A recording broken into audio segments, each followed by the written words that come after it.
The Chicago defense is about to become absolutely terrifying in Philadelphia. After weeks of agonizing waiting, 2 Pro Bowl caliber cornerbacks are finally back in the lineup. But here's where it gets complicated. 3 starting linebackers just got ruled out for Friday's Black Friday showdown. And 1 defensive back with a Super Bowl ring is ready to unleash pure hell on the team that traded him away just months ago. This matchup against the defending champions just became the most unpredictable, most emotional, and most dangerous game of the entire season. Stick around, because what's about to unfold in Philadelphia could define the Bears' entire playoff trajectory and prove whether this team is truly built for championship contention.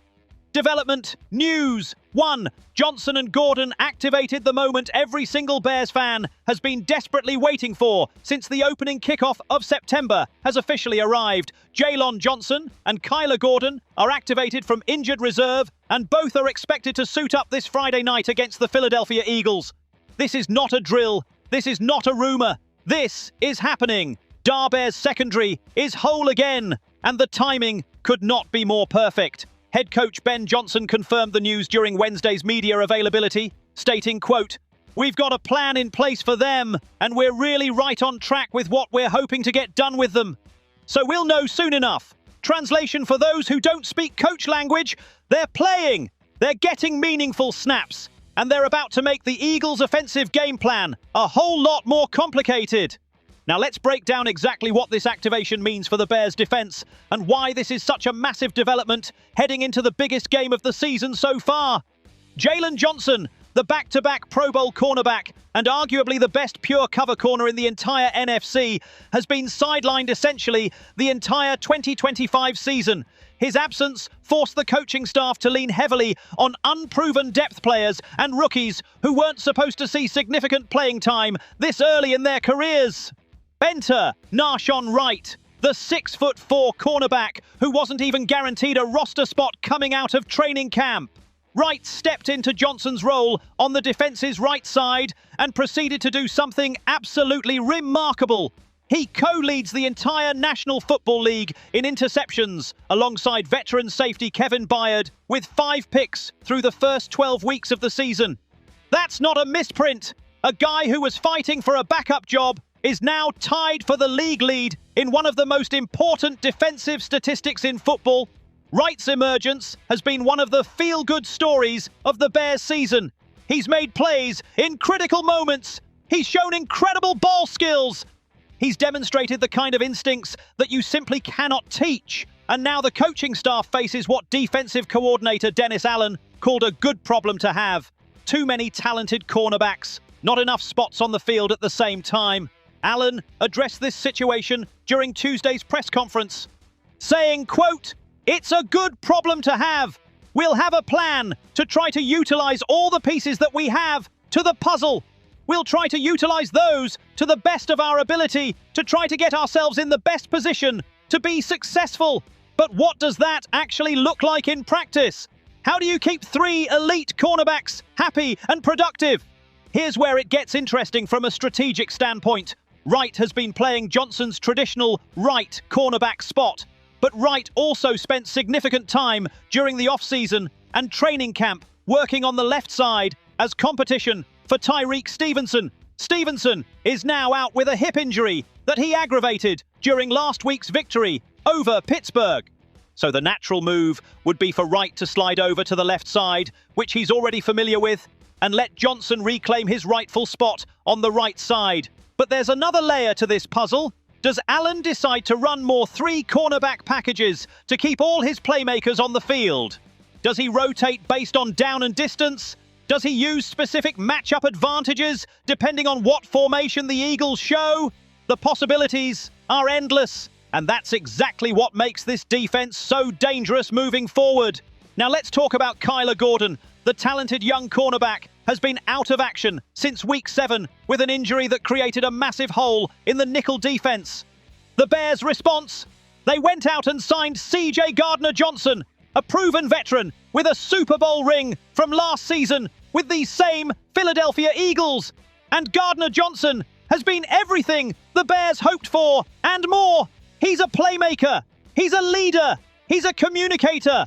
He's a guy who brings championship pedigree and attitude to every single snap. So what happens now that Gordon is healthy and ready to return? Does Gordon automatically reclaim his starting nickel spot? Does Gardner-Johnson stay in that role because he's been so effective? Do they rotate based on opponent tendencies? Coach Johnson addressed this exact question on Wednesday, saying, quote, "I think CJ is definitely a playmaker, and so he's a guy that we're going to want on the field. When we feel good about Kyler being ready, we'll make sure we have a good plan in place in terms of how we set that up." The key phrase there is we're going to want on the field. That tells you everything you need to know. Gardner-Johnson has earned his playing time. He's not going to the bench. So now Dennis Allen has to figure out how to maximize both players' strengths while keeping everyone engaged and productive. It's a high-class problem, but it's still a problem that requires careful management. Let's put this into proper perspective. The Bears started this season with a depleted and injured secondary. They were playing their cornerback 4 and cornerback 5 against Pittsburgh just 7 days ago. The depth was tested, the scheme was stretched thin, and yet they still found ways to win football games.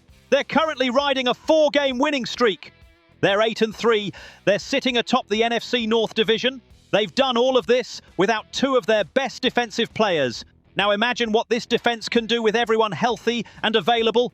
You're talking about Jalen Johnson locking down one side of the field. You're talking about Nashon Wright continuing his interception streak on the other side. You're talking about Kyler Gordon or CJ Gardner-Johnson patrolling the slot and making plays on underneath routes. You're talking about Kevin Byard roaming the deep middle as the last line of defense. That's 5 legitimate playmakers in the defensive backfield. 5 guys who can take the ball away.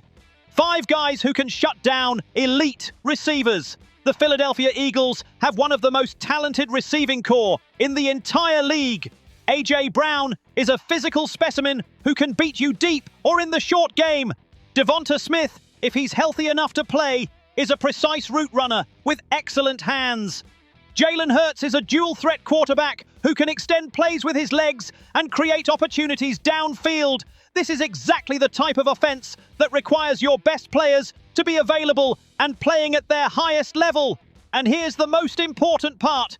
The Bears have been winning without these guys. They've found ways to overcome adversity. They've developed depth. They've built confidence throughout the entire roster. Now they're getting reinforcements at the perfect time. This isn't a team that's limping into the playoffs hoping to get healthy.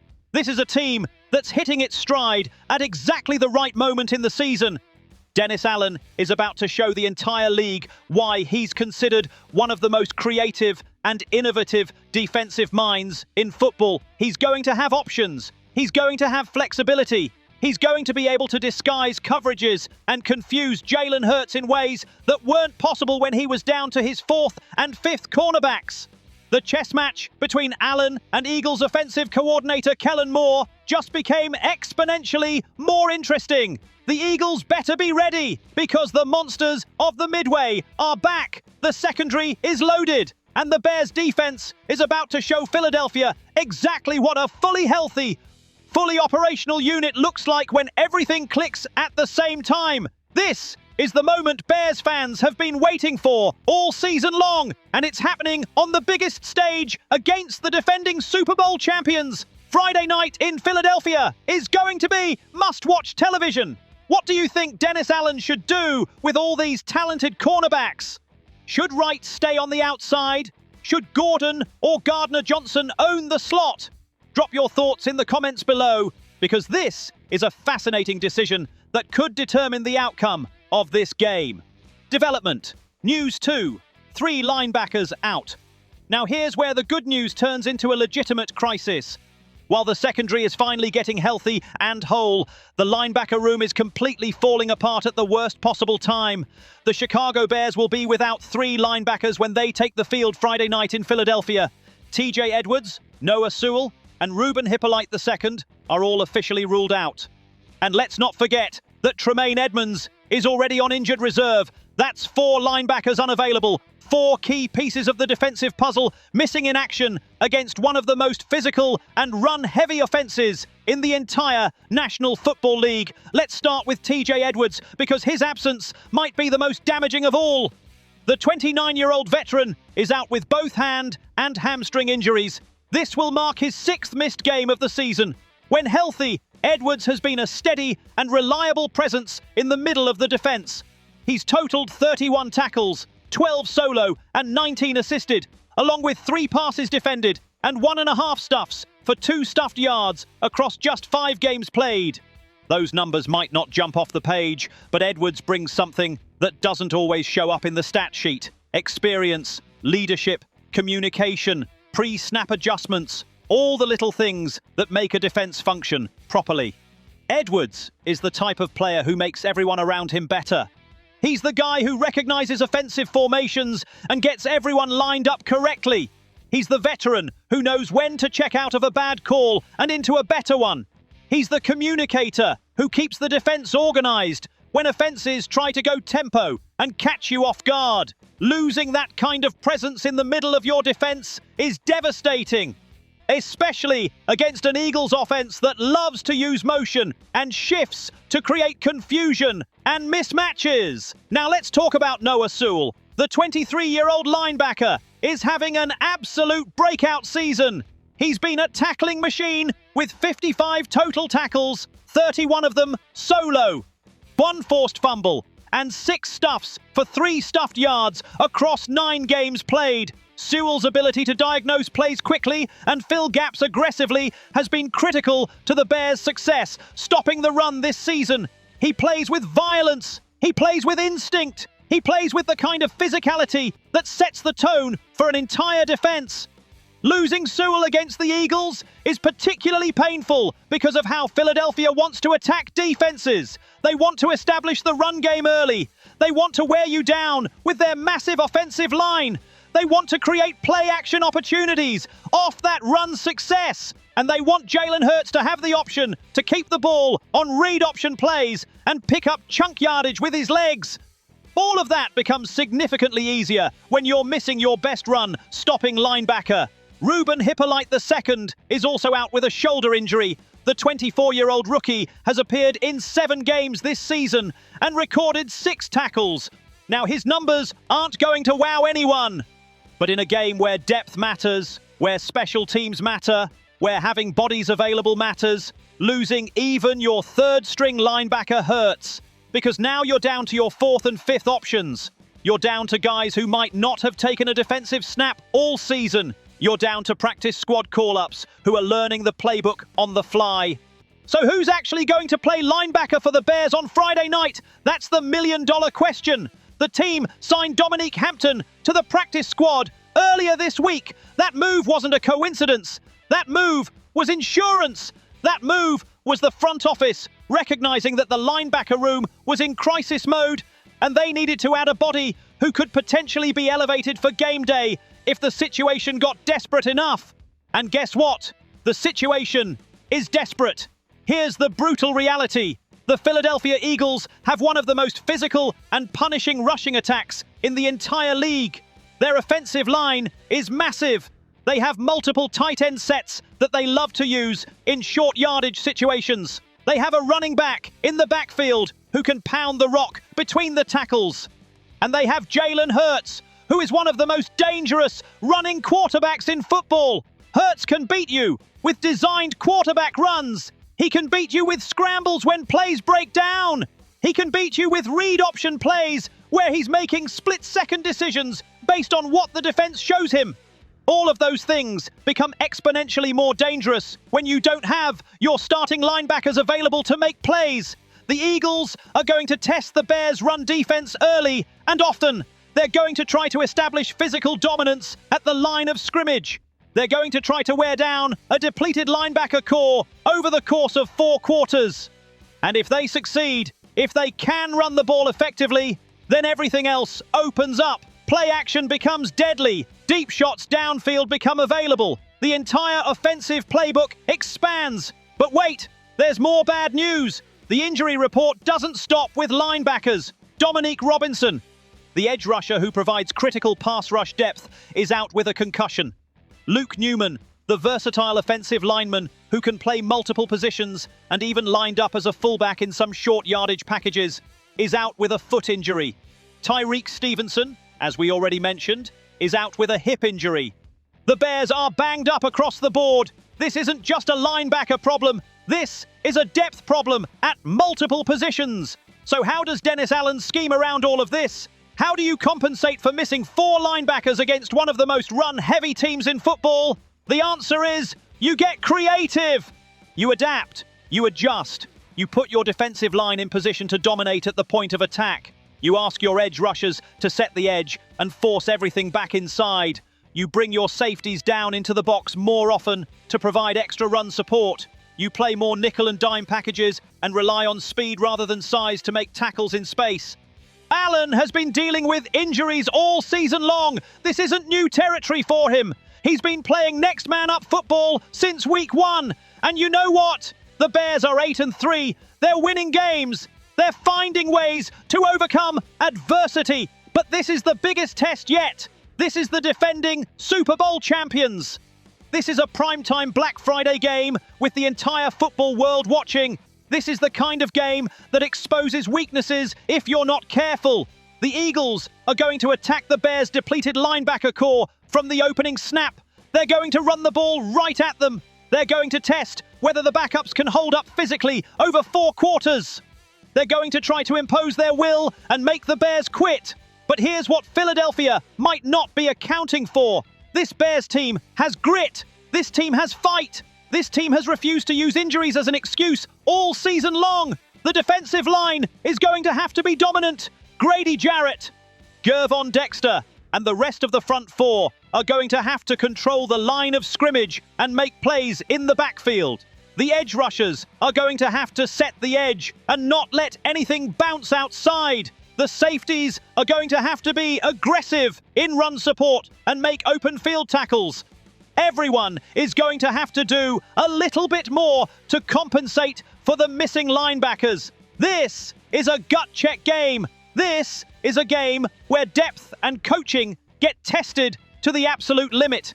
This is a game where the Bears have to prove they're not just a feel-good story, but a legitimate contender. Because if they can go into Philadelphia on a short week with a depleted linebacker core and find a way to slow down this Eagles offense, then the rest of the league better take notice. This team is for real, and they're not going away. Development, News 3, CJGJ Revenge Game. And now we arrive at the storyline that's going to dominate every single pre-game show, every halftime discussion, and every post-game analysis. CJ Gardner-Johnson is heading back to Philadelphia, and he's ready to make his former team pay in the most public and painful way possible. Gardner-Johnson spent 2 seasons with the Philadelphia Eagles. He was a key contributor to their defense. He was part of the locker room culture. He was on the field when they won the Super Bowl last season. He experienced the ultimate high of professional football. He celebrated with his teammates. He earned a championship ring. And then the Eagles decided they didn't need him anymore.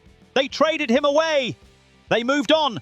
They told him he wasn't part of the future plans. Now he's back, not as a friend, not as a former teammate stopping by to say hello, as an enemy, as a member of the Chicago Bears who are trying to prove they belong in the same conversation as the defending champions. And if you think Gardner-Johnson isn't going to play this game with an extra edge, with an extra chip on his shoulder, with an extra level of intensity, then you don't understand what makes elite competitors tick.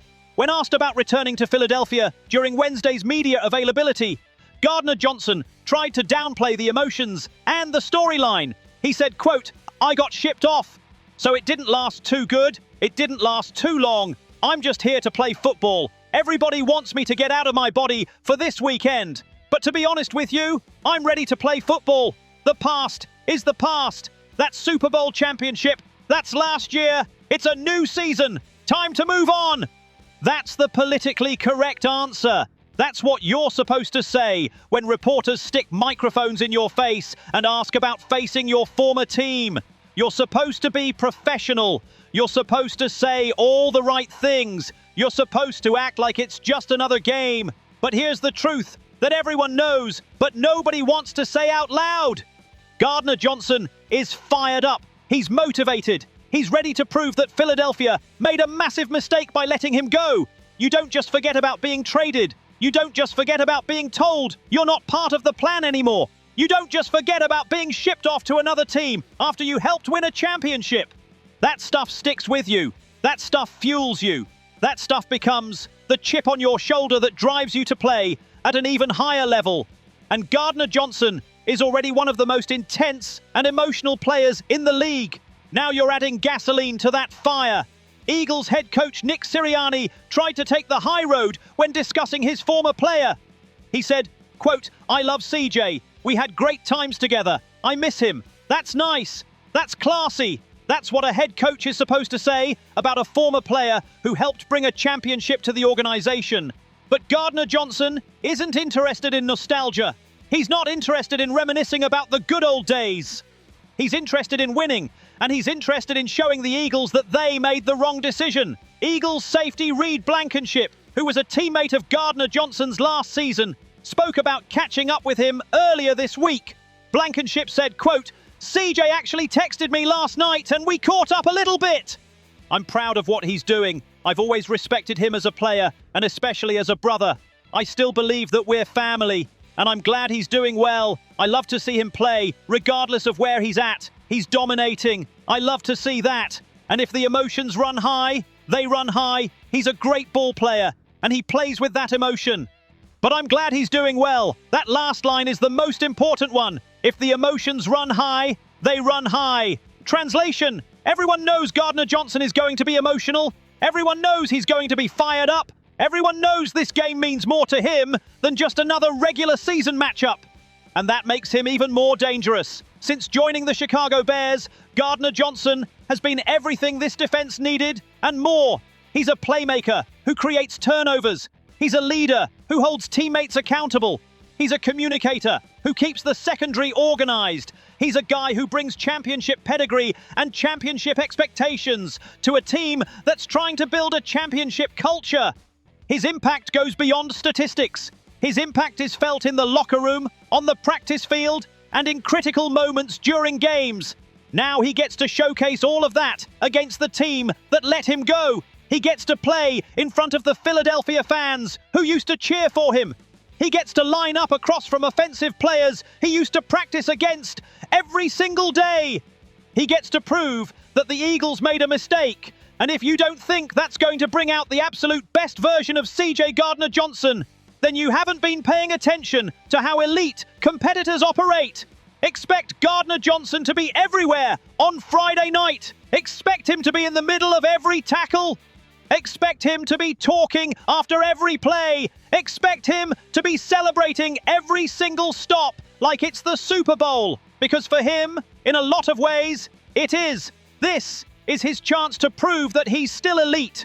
This is his chance to prove that Philadelphia was wrong, to move on. This is his chance to show the entire football world that he's not just a role player, but a difference maker who can impact winning at the highest level. The Eagles know what Gardner Johnson brings to the table. They know his tendencies. They know his strengths. They know his weaknesses. They spent 2 years coaching him, practicing with him, and game planning with him. But that doesn't mean they can stop him. Because Gardner Johnson is playing with something that can't be game planned for. He's playing with emotion. He's playing with pride. He's playing with a chip on his shoulder the size of Lake Michigan. This is the kind of storyline that makes football great. A player returning to face his former team.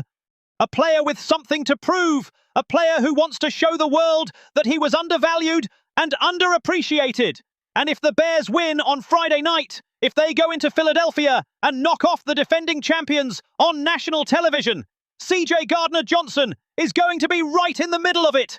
He's going to make plays. He's going to talk. He's going to celebrate. And he's going to remind everyone in that stadium exactly what they gave up when they decided to trade him away. The past might be the past, but Friday night is about revenge. Friday night is about proving doubters wrong. Friday night is about showing the Philadelphia Eagles that they made one of the biggest mistakes of their off-season. And CJ Gardner-Johnson is ready to deliver that message loud and clear for the entire world to hear. So there you have it. The Chicago Bears are getting 2 Pro Bowl cornerbacks back just in time for the biggest game of the season. They're losing 3 linebackers and dealing with injuries across the roster. And CJ Gardner-Johnson is about to play the most emotional and intense game of his entire career against the team that traded him away. This Black Friday matchup in Philadelphia is going to be absolutely wild. The Bears are 8-3. The Eagles are 8-3. This is a legitimate playoff preview. This is a statement game that could define both teams' seasons. This is must-watch football that you cannot afford to miss. If you want to be the first to know the latest Chicago Bears news before anyone else, if you want insider analysis and breakdowns that you won't find anywhere else, then hit that subscribe button right now, because we're bringing you everything you need to know about Dar Bears, every roster move, every injury update, every storyline that matters. Don't miss out on a single second of Bears coverage. Subscribe now and join the best Bears community on YouTube.